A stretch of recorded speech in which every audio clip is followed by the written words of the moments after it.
Hey, strong like a mom, mamas and mamas to be. So, I had this idea. We always have these balloons hanging around our house from kids' birthday parties.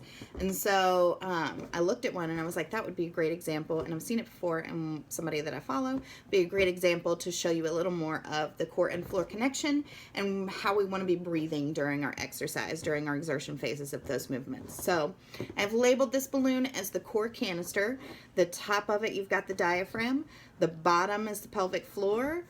And in the center, you've got that deep abdominal muscle layer, the transverse abdominis, and then you've got your linea alba connective tissue down the middle, and your two rectus muscles pretty close to that. So those are that's what gets spread out during pregnancy. And so we want to make sure that we support this, and this is going to show you a little more about that. So the diaphragm, your breathing muscle on the top, it expands as you inhale.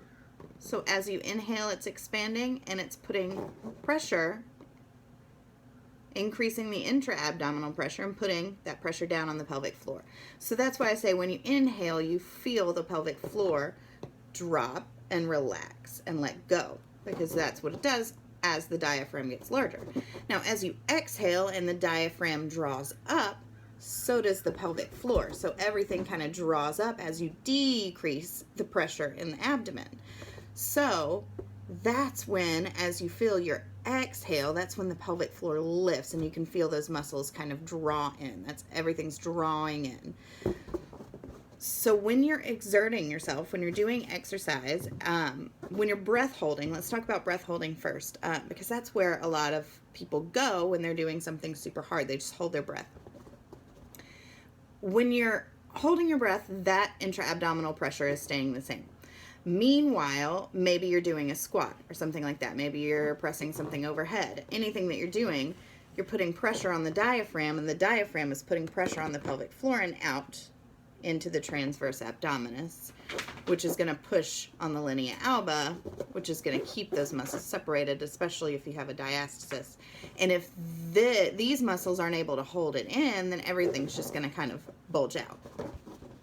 So when you're exercising, when you're breathing out, exhaling on the exertion phase, what you're doing is actually drawing everything up. So the diaphragm is lifting, and it's helping you manage the increased abdominal pressure anyway as you're bending and you're lifting, because this is going to increase as you're doing exercise, but you can manage that by exhaling and drawing everything up and in to keep everything off of the pelvic floor and to help to keep those muscles from weakening even more, especially here in the front, to keep that connective tissue safe. So that's a little bit more about the core and floor connection and breathing during exercise. I really hope it helped. Thought that balloon trick was pretty cool. So if you have any questions, you can email me at madisonsmamas.com, or you can post it to the group. So let me know. Thanks.